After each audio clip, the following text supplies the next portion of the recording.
A little teaser trailer for the Ahsoka show came out today. I don't need to go into detail of all the things that you saw. We all saw the same things, right? The back of Thrawn's head, Hera and Sabine, a bunch of familiar faces. No, I don't need to go into 10 things you didn't see in the trailer. We all saw the same thing, right? I'm just going to talk to you about what I think of the trailer, what I'm excited for in the show, and to be honest, you know, the Ahsoka show is one that I wasn't all that excited for. Whenever there's a show that is going to be heavily focused on a character that we are already familiar with, I have a tendency to just kind of poo-poo it a little bit because I'm the guy who always wants new stuff, you know, new characters, new stories. We've seen all these characters in a lot of other stuff before. Give me new stuff. That being said, I love the character of Ahsoka, don't get me wrong. I love her in the Clone Wars. Rosario Dawson is doing a fantastic job with what we've seen her in so far as Ahsoka. And what's really interesting is I get a different tone from this trailer. And again, it's just a trailer. You gotta take it with a grain of salt. You don't know how the final product's gonna be, but I get a tone from this trailer that is more mature than even The Mandalorian. I get a tone from this trailer, maybe because it's the appearance of Mon Mothma, but I get a tone from this trailer that is more Andor-ish in a way. And Andor is a good example of a show that I wasn't all that excited for either because, you know, Rogue One, I'm not the biggest fan of that movie. And I don't know, a show all about Andor, I didn't know how I would feel about it, but it turned out to be one of my favorite Star Wars things of all time. So like a show that I wasn't all that excited for ended up kicking me right in the gut with what I was hoping for and looking for in the Star Wars universe. And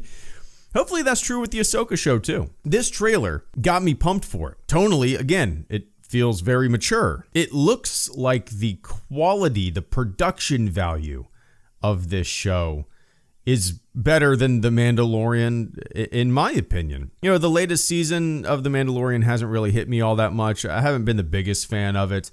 I really missed the first season of The Mandalorian when everything was new. You know, it didn't lean on and rely on characters and things like that we're already familiar with. It was kind of its own little thing. It was quaint. It felt nice to get something new, right? And that's just one example of why that show is kind of leaving me behind a little bit. And I'm hoping Ahsoka, despite having so many familiar faces in it, I hope it has enough to kind of keep me interested. I hope it has enough twists and turns and new situations and new things that don't feel like they've been mulched over before by other projects. You know, I hope Ahsoka keeps it fresh.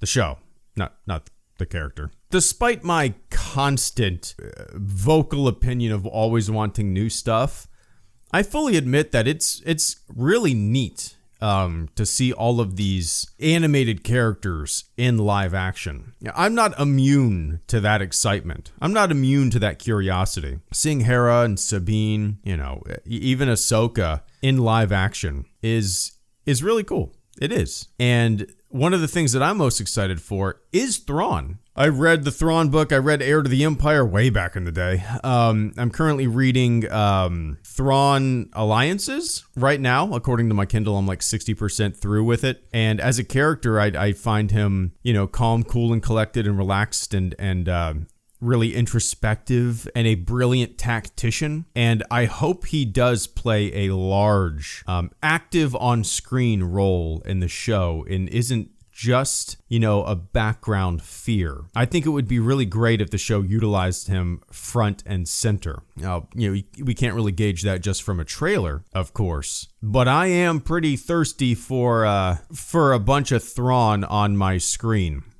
And I never thought I would say that. Because, you know, I like this character as a, you know, from what we've seen before. And I like him on paper. I like him on book. I know he was in Rebels and everything, but I don't know, it's just weird. Am I the only one? It feels weird. It feels so weird to get these characters in live action. I'm both excited and like a little nervous. I can't explain why. I don't know what else to say about this, man. I hope the tone is more mature, on par with maybe Andor. I have no doubt that Rosario Dawson is going to kill it once again as Ahsoka. I hope the story is robust and deep and isn't paper thin with just some story quests that we've seen before in other projects. This trailer really did get me excited, more so than I thought I would be, to tell you the truth. So yeah, I don't know what else to say. What did I even say in this little short nothing video? I'm just on my microphone rambling. I just took my daughter to gymnastics. I got home, watched the trailer, and I was like, you know what? I'm going to hop on microphone real quick. I already uploaded a video today, but why not just talk about the other thing? The biggest thing that came out today, right? I'll be doing some live streams. We'll be talking about this further, but I just figured I'd hop on and talk to you guys for a few minutes about the Ahsoka trailer. So yeah, what did you think? Let me know in the comment section below. Keep an eye out for my live streams. I'll be doing one tonight. So anyway, be safe out there. See ya.